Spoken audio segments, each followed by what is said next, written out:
Misioneros de Guadalupe presenta Rutas de la Misión, una colaboración entre la Universidad Intercontinental, la Universidad Lumen Gentium y el CEBIM-MG.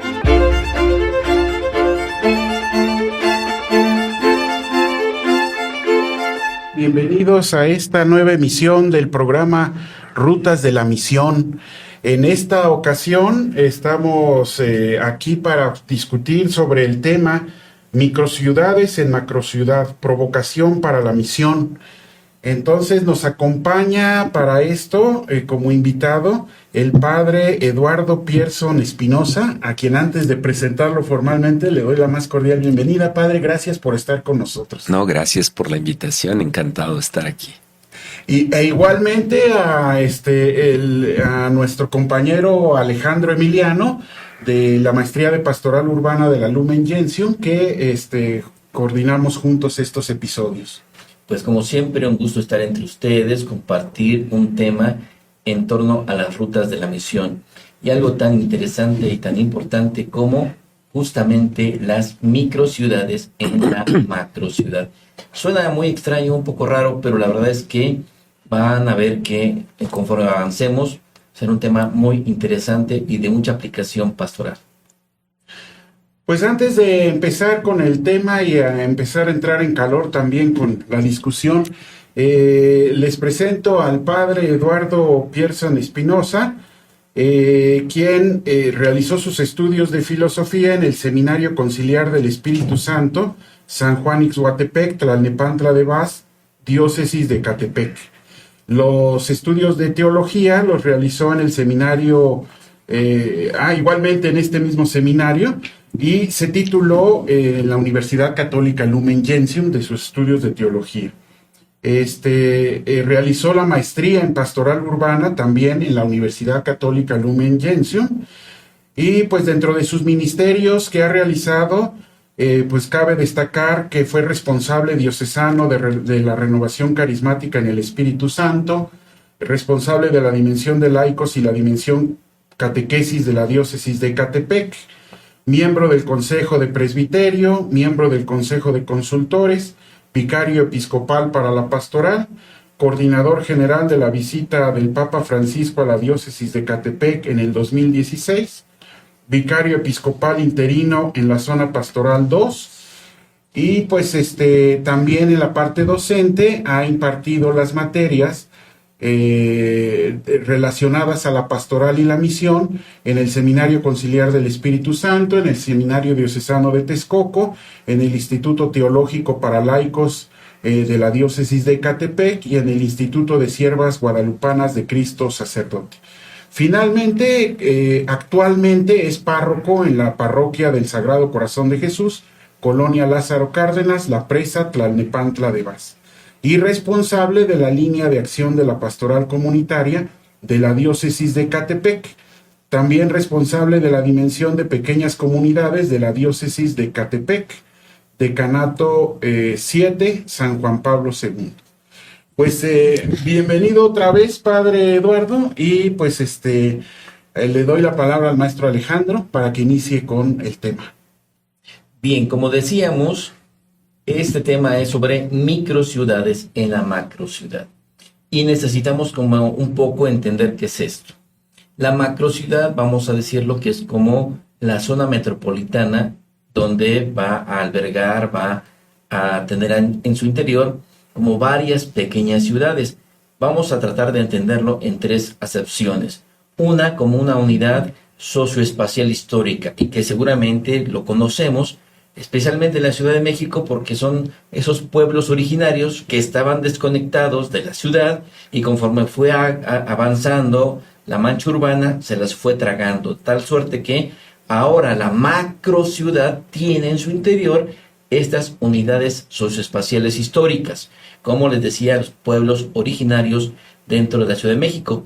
Segurísimo que no es la única macrociudad que tiene este tipo de unidades. Luego tendremos los nuevos desarrollos inmobiliarios, y para eso el Estado de México es un ejemplo, porque de pronto en zonas un poco desconectadas hicieron unidades habitacionales enormes y llegó un momento en que ya no había diferencia en dónde empezaba y terminaba la ciudad. Pero son unos conjuntos habitacionales tremendos. Esto mismo ha pasado en Toluca, más o menos en Pachuca, y de verdad uno puede avanzar por toda la carretera, la autopista, y no deja de ver la ciudad. Sin embargo, estas unidades habitacionales son parte de este otro elemento de las macrociudades, estos nuevos desarrollos inmobiliarios. Y una tercera más sería de escala de intervención urbanística. Me refiero, por ejemplo, a la ciudad de Cancún, que ustedes ubicarán, es turística, pero que de pronto quienes atienden los servicios de turismo, pues no viven en la zona turística, sino que se han ido expandiendo. Y entonces, la gran ciudad ya no solamente es la parte turística, sino mucho más que va adentrándose en la selva. Bueno, tomando en cuenta eso, hemos invitado al padre Eduardo, porque al ser parte de la diócesis de Ecatepec, en un momento, pues no estaba cerca de la ciudad. Y sin embargo, ahora es parte de la gran urbe metropolitana del Valle de México. Ya no Ciudad de México, Valle de México, y es enorme. Bien, pues entonces, su parroquia, que está dentro de esta estructura urbana, tiene mucho que aportarnos. Padre, adelante. Muy bien, pues primero, muchas gracias por la invitación. Estoy encantado y honrado de estar aquí con ustedes en esta participación. Y sí, en efecto, hablar de la macrociudad y microciudades, algo bastante complejo, porque complejo es el ser humano. Y efectivamente, sí, la diócesis de Ecatepec, pues es el municipio como tal, es uno de los más poblados de México y no sé si del mundo, porque tiene alrededor de 2,5 millones, casi 3 millones de habitantes en un lugar bastante pequeño. Quiere decir que en el territorio ya no tenemos espacios abiertos como tal. O sea, no hay un valle extenso donde pudiéramos encontrar un parque. No existe en Ecatepec. Y está en torno a la Ciudad de México, que no sabemos cómo efectivamente maestro lo acaba de mencionar. Cuando uno atraviesa la Ciudad de México o la Ciudad de México hacia Ecatepec, uno no distingue en dónde termina y en dónde comienza la ciudad o Ecatepec. Inclusive Tlanepantla, Cuautitlán, toda esta ciudades que están en la periferia de la Ciudad de México, todo está lleno. Quiere decir que estamos dentro de la macrociudad, en pequeñas microciudades, y dentro de Ecatepec efectivamente también existen estos microciudades o microespacios, porque bueno, también encontramos realidades distintas. Ecatepec está lleno de distintas realidades, personas que llegaron hace muchos años de distintos lugares de México, Puebla, Michoacán, Guerrero, y cada uno tiene su propia realidad. Quiere decir que es un espacio muy complejo y ese es el reto, pues, para la evangelización. Cosa muy interesante, porque en la pastora urbana nos hacíamos una pregunta cuando veíamos que la gente de diferentes regiones, y no solamente en México, llegaba a la macrociudad y de pronto se hacían barrios, por decirlo de esa manera, o regiones de puros michoacanos, de puros oaxaqueños, y decíamos, ¿cómo es posible que viniendo de sus ciudades originarias, pueblos originarios, en una gran ciudad, en lugar de estar todos dispersos, lleguen y se coloquen con los propios?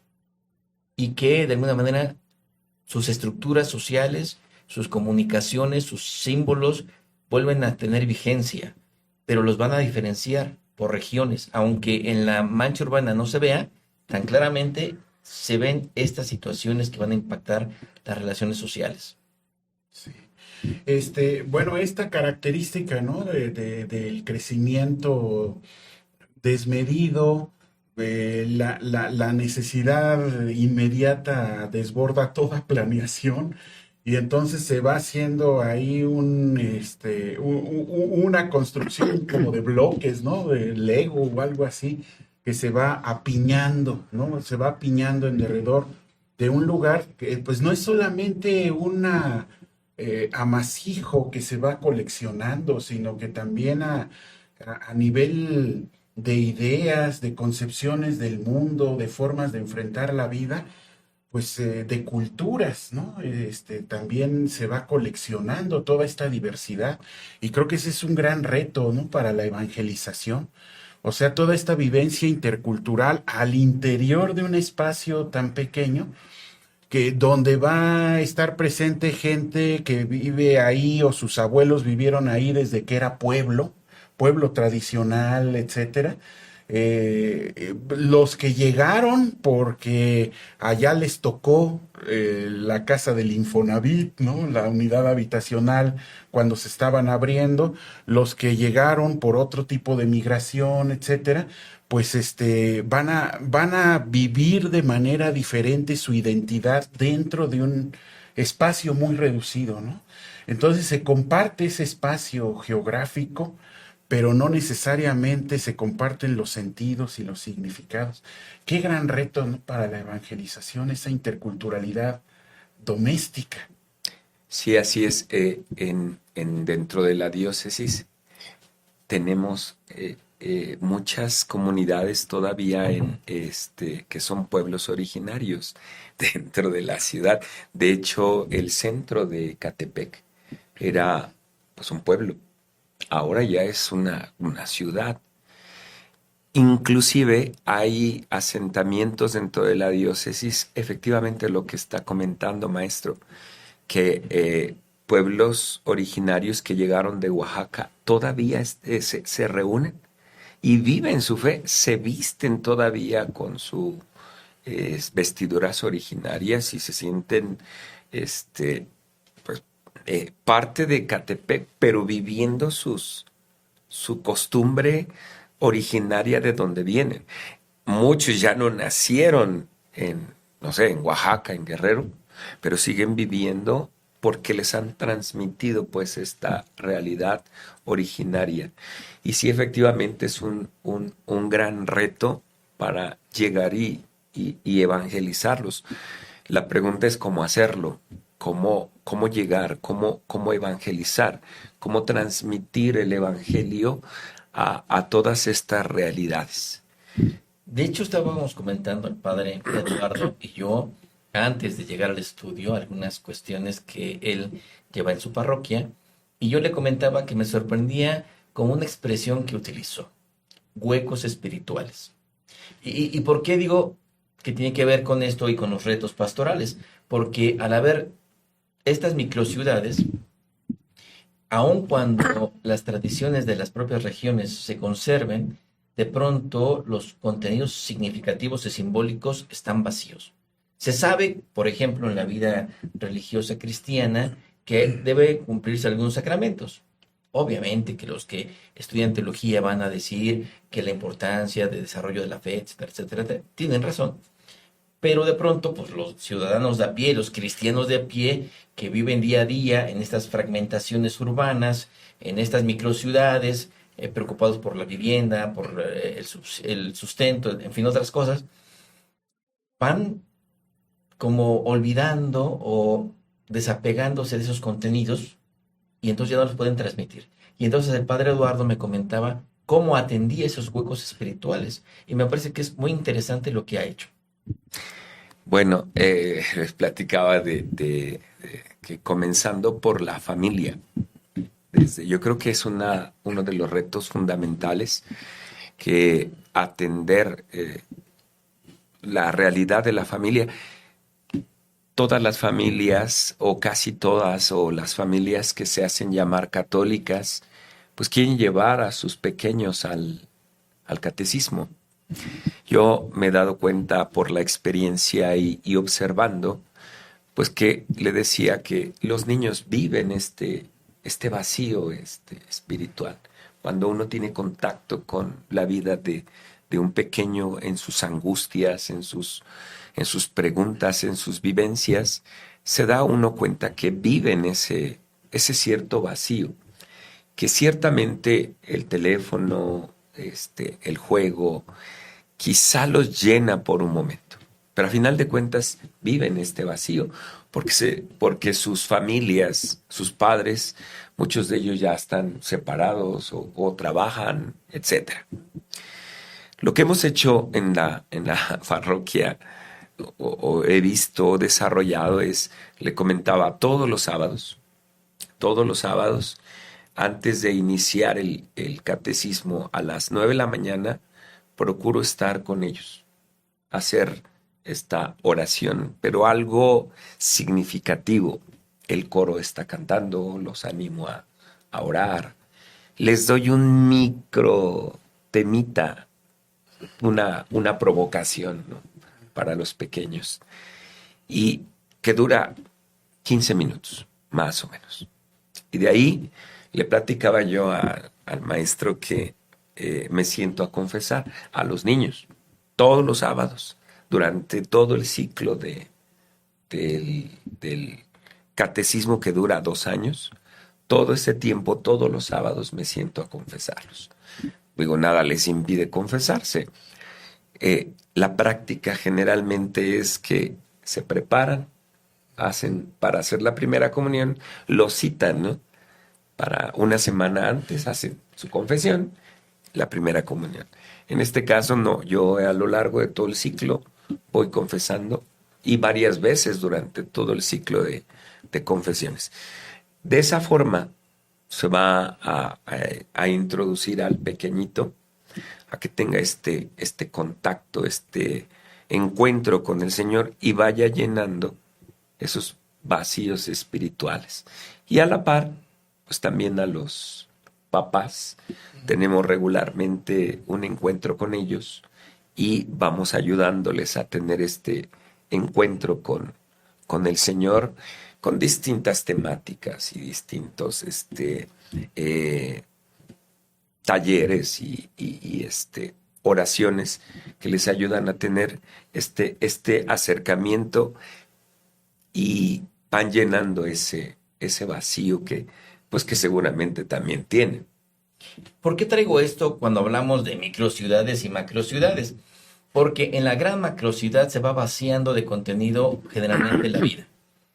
Y en las microciudades muy posiblemente se conserve un poco más de esa esencia, pero también está en riesgo de romperse.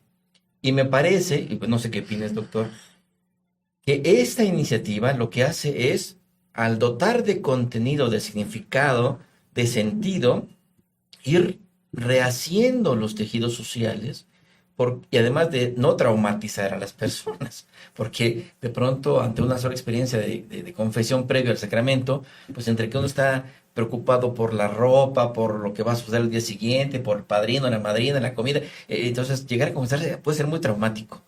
Pero aquí no, es algo paulatino, es algo progresivo, y es un ir tejiendo más que solamente el catecismo, sino toda una vida en común. Y eso hace una microciudad, porque va protegiendo al individuo, le va dotando de herramientas para la relación, y entonces le da gusto regresar a donde es su microciudad o su pequeña unidad. Pero no sé qué opines, doctor. Pues a mí me lleva, desde que estaban platicando de esto, me lleva inmediatamente a las expresiones de religiosidad popular, ¿no? Pero ahorita hablamos de eso porque quería comentar qué bonita experiencia esta, ¿no? O sea, integrar la confesión en un proyecto a largo plazo en el que se están formando, pero ya va incluido también este acercamiento del sacramento, porque ciertamente es muy traumático. O sea, el pobre chamaco le condicionan, ¿no? Tiene la presión de la familia, de la mamá y la chancla encima, de que a ver si repruebas, si no pasas, si no haces la primera comunión, así te va. Y entonces toda esta carga emocional, en un solo acto, en un solo evento de confesarse por obligación antes de llegar a la primera comunión, pues es como un llenado de requisitos, ¿no? La primera comunión, la confesión que es obligatoria, y ya de ahí nos vamos hasta la confirmación y después de ahí hasta la boda, pero como actos que se hacen una sola vez y ya. No tienen más que ver con la vida, y esta forma de integrarlo en la vida desde pequeñitos, pues se me hace una cuestión muy importante, ¿no? Muy interesante. Quita esa parte traumática, lo articula con la vida, con la ordinariedad de la vida, con sí, la necesidad de compartir, de celebrar, etcétera, que no es un requisito, ¿no? Social. Y te ancla, te saca del gran ritmo de la gran ciudad, te ancla a un momento que te da descanso.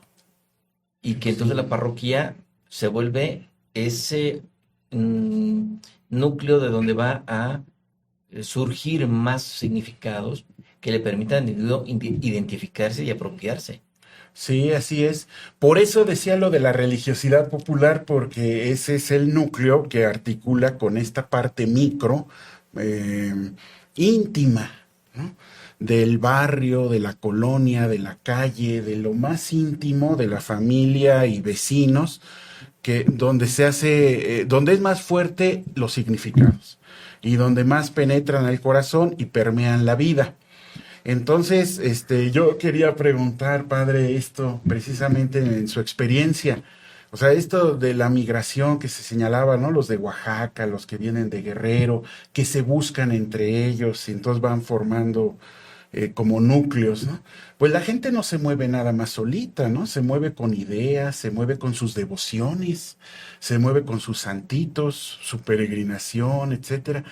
¿Cómo viven en su experiencia pastoral estas expresiones de religiosidad popular que vienen de distintos lugares y que necesariamente en algún punto deberán confluir en lo que está establecido, la parroquia, los grupos existentes, la diócesis, etcétera? Creo que uno de los peligros que tenemos a veces los sacerdotes cuando nos envían a una comunidad parroquial como pastores, creo que de las grandes tentaciones que el párroco tiene o tenemos, porque me incluyo, es querer llegar y pensar que con nosotros inicia la vida e inicia todo. Y ciertamente que no. Llegamos a un lugar donde ya hay algo desarrollado. Y efectivamente quisiéramos quitarles a ciertos grupos o a ciertas regiones o ciertos lugares de la parroquia esas tradiciones y decir esto no, esto hay que quitarlo, esto lo determino quitar. Y no puedo yo hacer eso, porque pues para esa persona esto que ellos tienen es algo grande, es un valor fundamental que ellos tienen, una imagen que a lo mejor yo sé que no es lo ideal, pero no puedo pretender llegárselos a quitar así. Tendré que aprender tal vez poco a poco, a que descubra cuál es el valor fundamental, que a final de cuentas es Cristo. Pero aprovechar esta religiosidad popular, porque lo mueve su religiosidad, esta tendencia a lo religioso que todos tenemos, tal vez por la falta de conocimiento, porque le enseñaron, o educación, sabe que esto es valioso para mí, pero yo no puedo pretender quitárselo, arrebatárselo de golpe, sino tal vez con un proceso, una evangelización, poco a poco, o valerme de esa religiosidad popular para empezar un proceso de evangelización. Creo que es fundamental. Me parece muy interesante lo que menciona, porque de pronto enfrentarse a una macrociudad sin entender que hay estas pequeñas microciudades que le decimos mini ciudades, algunos le llaman. Queremos pretender quedarnos con los universos simbólicos más generales. Y eso transgrede a las personas o las masifica, porque pretende que son todas iguales. Entonces, la atención a los pequeños universos simbólicos de las comunidades, de estas mini ciudades, me parece muy valioso. Pero no, como hemos dicho, en el aspecto colonialista, como conquistador, sino, como dice, en la evangelización, donde uno encuentra en eso, pues también el paso de Dios, y también encuentra otras cosas, ¿no? Y es donde uno, me parece, debiera iluminar. Entonces, esta visión, este juego entre los diversos universos simbólicos que se van traslapando, entre el gran conocimiento académico que reciben en las escuelas, más lo más pequeñito que es de sus pueblos originarios o de sus pequeñas familias o de otros lados, ese juego es muy interesante y se necesita abordar. Me parece que es muy complicado para no perderse ni en lo macro ni en lo micro, porque entonces puede ser que lo micro sea tan fragmentado que no logremos integrar, por ejemplo, una parroquia. Sí, pues eso, muy complicado, pero también muy delicado, ¿no? Porque de lo que decía hace rato Padre Eduardo, no podemos llegar y quitar nada más porque a lo mejor ese hilo que se pretende romper era el único hilo que ataba Así es. a Dios, a esa persona concreta desde su propia circunstancia. Es una cuestión muy delicada, ¿no? Es de sensibilidad, ¿no? De mucho tacto y sensibilidad. Fíjense que no sé si me lo permiten Adelante. eh, compartirles una experiencia hoy, digo, más que muchos conceptos. Tuve la fortuna un día de encontrarme con algún predicador que mencionaba este texto que después lo he profundizado. Creo que habla mucho de esto de la microciudad y macrociudad. A primera vista tal vez no tenga mucho que ver, pero es este pasaje de Hechos de los Apóstoles, en el capítulo 8, de los versículos 26 al 40, que seguramente hemos escuchado todos muchas veces, de Felipe con el etíope. Este encuentro en el desierto, y ¿qué tiene que ver la macrociudad o microciudad? Pues resulta que Felipe, pues es uno de los elegidos como de los 7 diáconos, ¿no? Pero él pertenece a la cultura helenística, es judeo, pero su cultura también es helenística, sabe griego, pertenece a la macrociudad romana, vive en Jerusalén, una macrociudad donde confluyen muchas culturas, ¿no? Y a la vez el etíope es un hombre que viene también de una macrociudad. Además es un alto funcionario, involucrado pues en la vida dinámica, y es marginado porque es eunuco.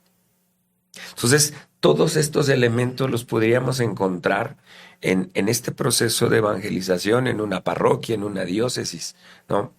En donde se encuentran en ese desierto. El texto menciona el desierto, pero puede ser el desierto de la vida personal, de la vida de cada individuo, el desierto en el camino del metro, o en el desierto de una oficina, o en el desierto de su puesto de venta, etcétera, etcétera, etcétera. Entonces, los personajes son individuos que transitan en la ciudad, son de ciudad, son de esta ciudad enorme, pero que se encuentran. Y uno de los elementos importantes es que Felipe se acerca. No le interesa que el etíope sea eunuco, que la ley de Moisés marcaba que no podía él entrar al templo ni recibir nada porque era mutilado.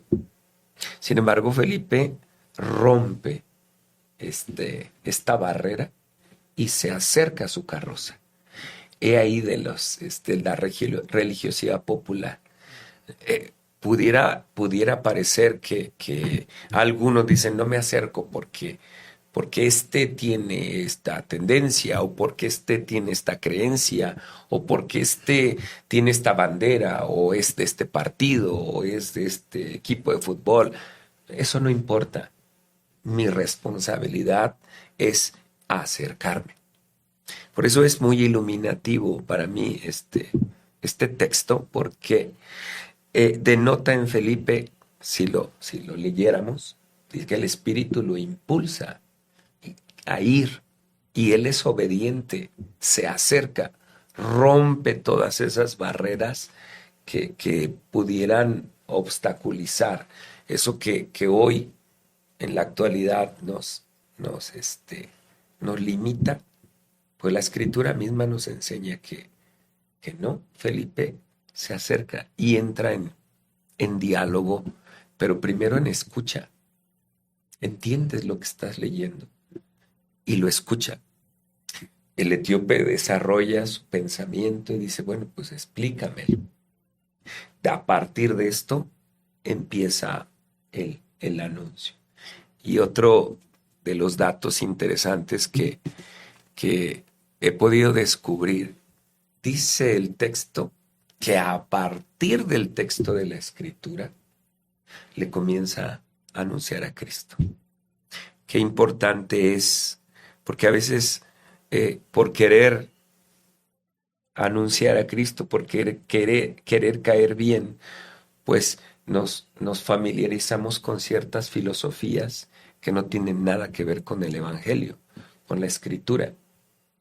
Y qué hermoso es partir de la misma Sagrada Escritura, partir desde de la misma palabra de Dios, para que esta persona se encuentre con el Evangelio, con Cristo, y inicie un proceso de conversión, de evangelización.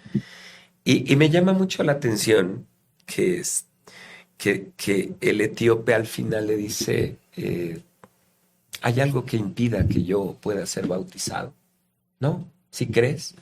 Dice que bajaron al agua y lo bautizó. Pues a eso estamos llamados, pues, a que la persona, a final de cuentas, pueda creer lo que pueda creer. La obligación del evangelizador, del misionero, de esto es suscitar que esta persona tenga un encuentro con Cristo, pero sobre todo una vida sacramental. Si no está bautizado, que se bautice. Si no está confirmado, que se confirme. Si no está confesado, que se confiese. Y termina diciendo que Felipe lo deja y ya no lo vuelve a ver. Es importante saber que el protagonista de todo, pues es Dios, no es uno.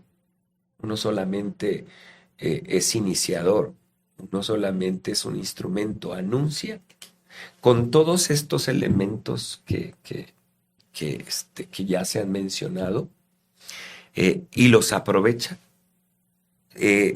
los potencializa, y el etíope tiene un encuentro con Jesucristo, se bautiza y sigue su camino. Qué interesante, porque el Evangelio dice que, el Hecho de los Apóstoles dice que Felipe de inicio se acerca, pero el etíope va en un carro tirado, ¿sí?, por animales. Pero no se sube, sino que va detrás de él o al lado de él. ¿Cómo lo interpreto? No es a mi ritmo, sino es al ritmo del otro. Exacto. Encuentro el ritmo del otro. Cuando encuentro el ritmo del otro, entonces puedo dialogar. O sea, no es que yo le imponga mi ritmo, mi vida, no. Es al ritmo del otro. Eso me parece fabuloso. Y entonces, en ese ritmo de vida, de existir, hay ese encuentro. Y lo otro que me llama la atención y que lo ha mencionado es Desde mi punto de vista, sí, lo ha dicho usted, si no está bautizado, que se bautice. Pero si está bautizado, que se confirme. Y si no, que haga la comunión, etcétera, etcétera. Que podríamos interpretarlo como está interesado en su desarrollo espiritual. Por eso el concepto de hueco espiritual me llamaba mucho la atención. Y esto creo que va por buen camino porque es una provocación a la misión, a evangelizar. Porque dentro de la gran ciudad, de la macro ciudad, están microciudades, pero al fin y al cabo hay personas. Y lo que importa es el encuentro personal. Y la iglesia, a través de sus ministros, de los cristianos, también, cualquiera, está llamado a buscar el desarrollo personal del otro, a su ritmo, no al que yo le quiera exigir, a su ritmo. Me parece muy interesante. Sí, mira, tenemos unas preguntas de nuestro auditorio, entonces para poderlas integrar, ¿no? En el diálogo que estamos teniendo, creo que sería buen momento de plantearlas. Claro que sí. Son muy puntuales. Seguramente la experiencia del padre Eduardo, pues ayudará a dar alguna luz o sugerencias, ¿no? En este sentido. Entonces, leo las tres y ya de ahí se puede ir, englobando, ¿no? ¿Qué espacios concretos puede crear nuestra parroquia para escuchar y acompañar a quienes viven situaciones de violencia en la comunidad? La segunda, ¿cómo podemos formar a niños, jóvenes y familias en una cultura de paz y no violencia desde la fe? ¿No? Muy interesante esto, ¿no? Creo que tiene mucho que ver con lo que hemos hablado, ¿no? No violencia desde la fe, ¿no? Respetar el ámbito de creencias, etcétera. Y finalmente, ¿qué acciones pastorales pueden fortalecer el tejido social para que nadie se sienta excluido o solo en nuestra comunidad? Ayer teníamos en nuestra reunión de presbiterio y en nuestra diócesis hay una dimensión que está creando o ha creado estos espacios de escucha dentro de la diócesis. Y nos pasaron muchos testimonios de cómo es importantísimo el aprender a escuchar. Este mismo pasaje que les acabo de decir que me gusta mucho, lo primero que hace Felipe es se empareja la carroza, la carreta, no sé qué era, y aprende a escuchar a su ritmo. Y eso es lo primero, porque a veces quisiéramos implantar y que nos escuchen y mandar el mensaje. No, lo primero es saber escuchar, y esto es importante en cada una de las comunidades. Enseñar a la gente, enseñar a los papás, enseñar a los hijos que primero tendremos que escuchar, y esto es lo fundamental. Recuerdo como una anécdota que una vez una personita, ya hace muchos años, fue a la parroquia y me dice: padre, quiero que me dé un consejo. ¿Qué? Que me explique, que me ayude. Digo, sí, véngase tal día, yo la atiendo. Y recuerdo que pues la recibí en mi oficina, se sentó. Le digo: ¿qué quiere que platiquemos? A ver, dígame, cuénteme. No, bueno, la doñita se arrancó y llevaba 5 minutos, 10 minutos, 15 minutos, 20. Yo creo que se pasó hablando como media hora. Yo solo le dije unas cositas y me terminó diciendo: padre, todo lo que me dijo me encantó. Y yo dije: pues no dije nada, nada más la escuché. Y esa anécdota me hizo pensar esta pregunta que están haciendo, la necesidad de las personas que tienen de ser escuchadas. Y muchas veces en la confesión a veces es así. Lo que quieren es no que les estés diciendo, sino que les escuches. Entonces, como primer punto de respuesta es que en las parroquias pues vayamos tomando conciencia, no solo en las parroquias, en las familias, los que siguen esta transmisión, los que la verán, esta disponibilidad a saber escuchar. Es importante, las personas necesitan ser escuchadas. A veces nosotros, ¿no? Quisiéramos que alguien nos escuchara. Yo creo que eso es lo fundamental como respuesta a la primera pregunta, me parece. Yo quisiera decir que, y contradictoriamente pareciera, que el escucha no solamente es a través del oído, porque muchas veces uno escucha viendo las personas que gritan en silencio, ¿no? Que se les ve el rito del dolor, del sufrimiento, y que no tienen a nadie. Me ha tocado ver de pronto en la calle, en el metro, en el micro, gente llorando. Y basta con que uno les diga, ¿quieres que te escuche? ¿Te puedo ayudar? ¿Estás bien? Y se arrancan. No importa quién seas, pero en ese momento muchos se desbocan, ¿no? Y encuentran esa paz. Pero vuelvo al punto de, a veces escuchar no solamente es con el oído, sino con la mirada que permite identificar la necesidad de las personas. Sí, y asumir esa necesidad como parte de mi respuesta de fe. No es forzar, ¿no? Esta predicación o transmisión de contenido religioso en primera instancia, sino tener esa sensibilidad de escuchar la necesidad del otro y asumir que esa necesidad convoca mi responsabilidad desde mi propia fe, ¿no?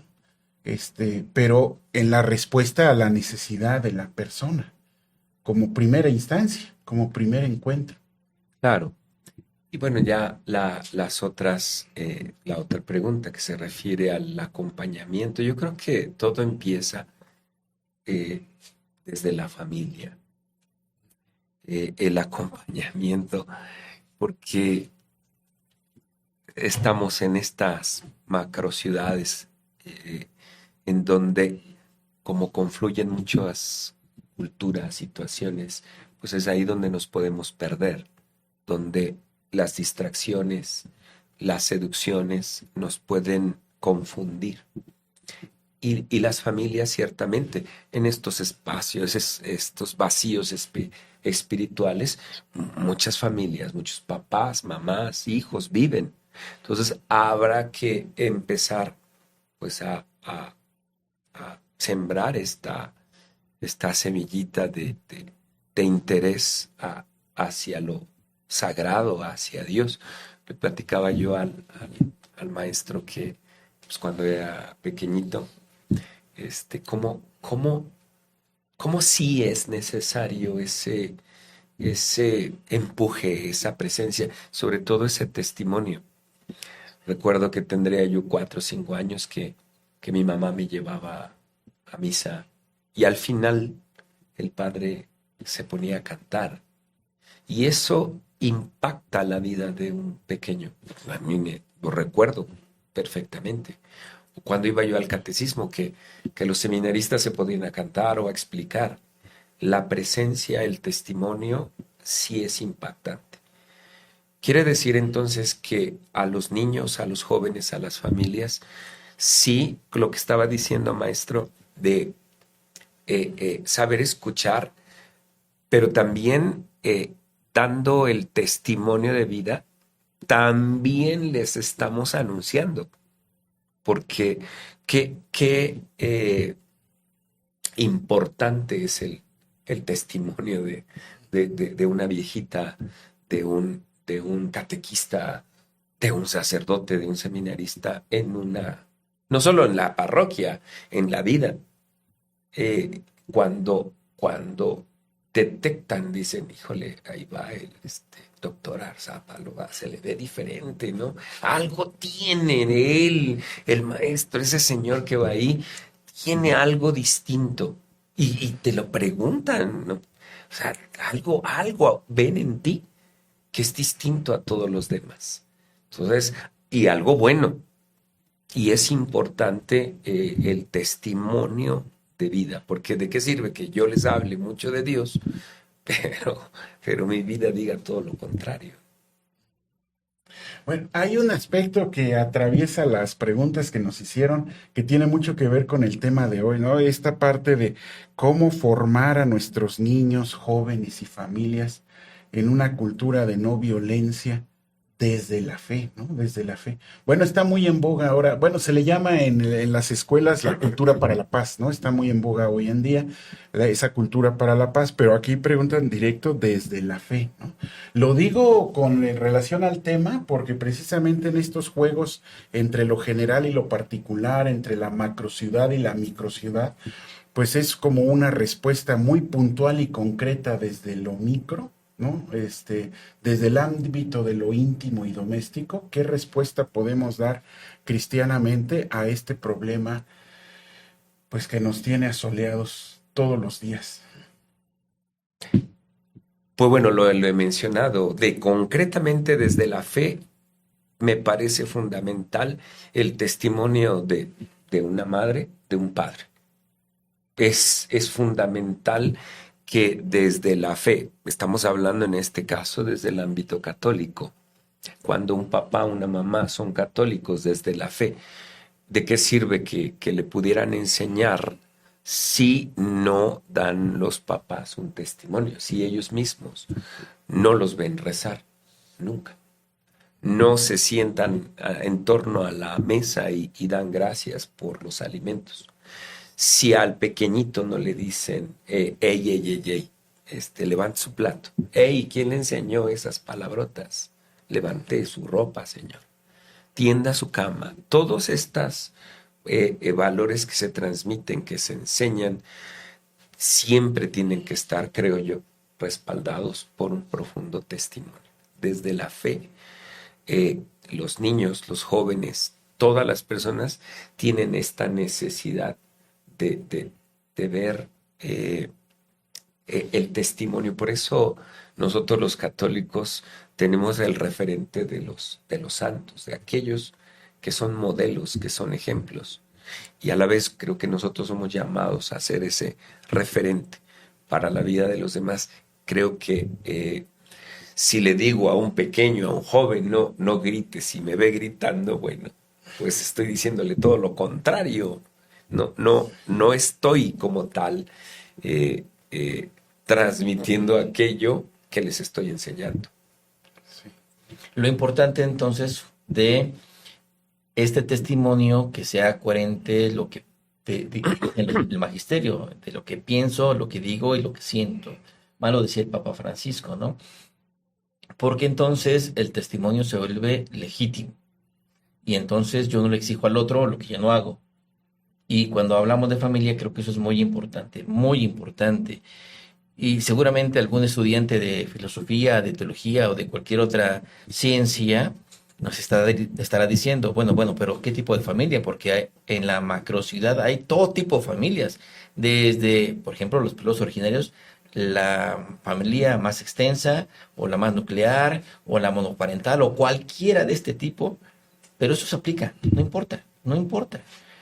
No poniendo de pretexto las diferentes concepciones de familia ya en la vida diaria, podemos decir que eso no es posible.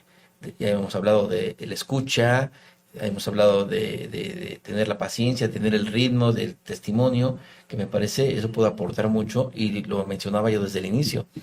Eso va haciendo el tejido social nuevamente, pero de una manera diferente.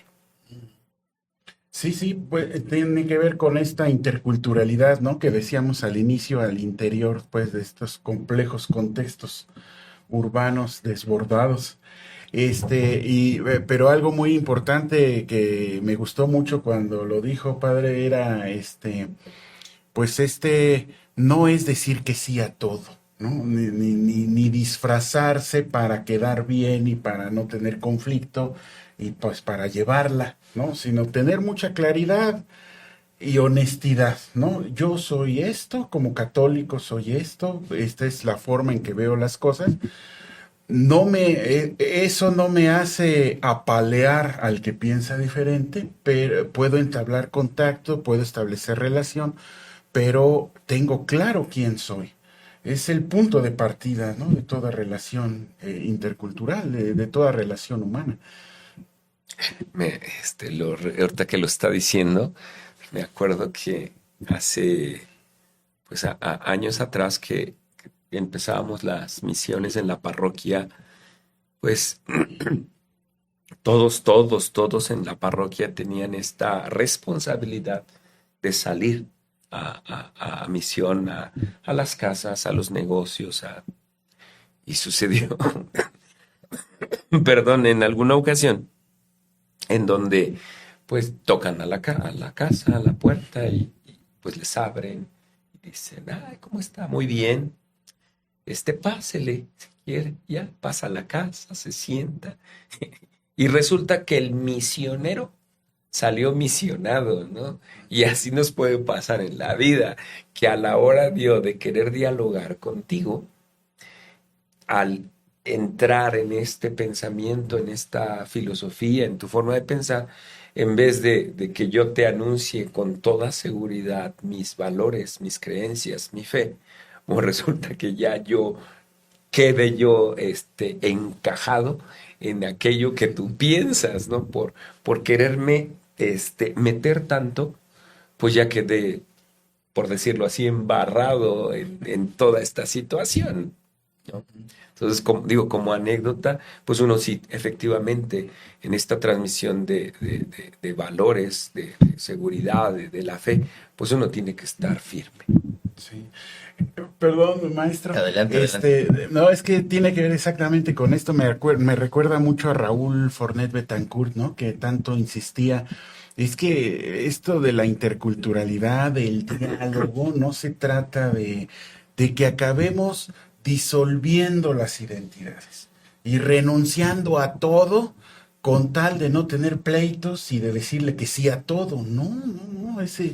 Lo primero que se necesita en un diálogo es que los interlocutores estén bien posicionados en quién son, en su propia identidad, orgullosos y firmes en lo que creen, lo que son, desde dónde están posicionados, pero ese posicionamiento, esa identidad no es obstáculo para ver que hay otros lugares desde donde se han posicionado otros seres humanos y se puede tener el encuentro, el diálogo, ¿no? En este sentido, sin renunciar a lo que se es. A lo mejor ahí es una mala idea de diálogo la que tenemos en la contemporaneidad. Es como esta idea de disolver toda atadura, todo vínculo, todo cimiento, para quedar disueltos en una masa amorfa, donde todo es bienvenido indiscriminadamente, y pues no va por ahí. Claro, y ese es el problema que está surgiendo hoy, sobre todo en Estados Unidos, en Alemania, que se está dando esta situación, por no tener problemas, por no causar, no se vaya a ofender porque yo diga que soy cristiano, mejor digo soy creyente. Y debilito el evangelio, la fuerza del evangelio, y sobre todo la convicción de la fe cristiana, ¿no? La fe cristiana católica. Tendré que estar convencido de lo que creo, de lo que soy, y con esa fuerza lo comunico. Me acerco contigo, dialogo, platico en esta macro ciudad donde pues se encuentra esta diversidad de pensamientos, culturas, etcétera, pero con esta fuerza de lo que creo. Adelante. Bueno, pues me parece que, bueno, no sé cómo andemos de tiempo, y yo quisiera ir cerrando un poco con 3 ideas que han salido, pero perdón que les ponga yo un poco de teoría. Perdón. Es simplemente recuperar y tratar de sintetizar. Bueno, lo primero es el micro lugar o la micro ciudad también es un lugar de encuentro dentro de la gran ciudad, y eso es importante. Valorar eso, que no nos diluimos. Segundo, podemos acompañar en la transición de la microciudad a la gran ciudad, el tejido social que decíamos, o de la gran ciudad hacia abajo, como es la escucha. Entonces me parece importante esa idea. Y tercero, la atención a el ciudadano de a pie, en este caso al cristiano de a pie, por medio de un encuentro personal. Creo que esas tres ideas pueden ayudar a sintetizar lo que hemos visto. Y pues yo no quiero, bueno, con esto cierro mi participación, pero no quiero dejar siquiera saludar a algunos que se han comunicado con nosotros muy amablemente en redes sociales. Por ahí está Lucía y Angélica González, está también Carmen García, también Gilda Plazas, entre otros tantos que nos mandan saludos y que les ha gustado lo que han escuchado. Seguramente hay muchos más, ¿sí? Entre ellos algunos que conocemos aquí muy cercanos. Y bueno, no quiero que acabemos este programa sin dedicarles un saludo. Sí, y pues también a los compañeros, ¿no?, de la maestría de pastoral urbana, profesores también que han seguido digamos, estos programas, respondieron generosamente a la invitación y pues ahí han estado al pendiente. Desgraciadamente se nos ha terminado el tiempo del que disponemos, así que nada más les recordamos que los invitamos a seguir la transmisión en vivo todos los viernes a las 11 de la mañana en las redes sociales de Misioneros de Guadalupe, de la Universidad Intercontinental y del CEBIM. Si no pueden verlo en vivo, recuerden que lo pueden ver después en el horario de su conveniencia. Gracias a las instituciones participantes, la Universidad Católica Lumen Gentium, la Universidad Intercontinental, al CEBIM y por supuesto a Misioneros de Guadalupe, que nos recibe en su casa. Muchísimas gracias, Padre Eduardo, por la generosidad de su presencia con nosotros. No, muchas gracias, muy agradecido y muy honrado. Y saludos también a la Dios de Ecatepec. Seguramente muchos de ellos después estarán viendo esta transmisión. Gracias. Gracias. Y pues nos vemos la próxima semana. Gracias.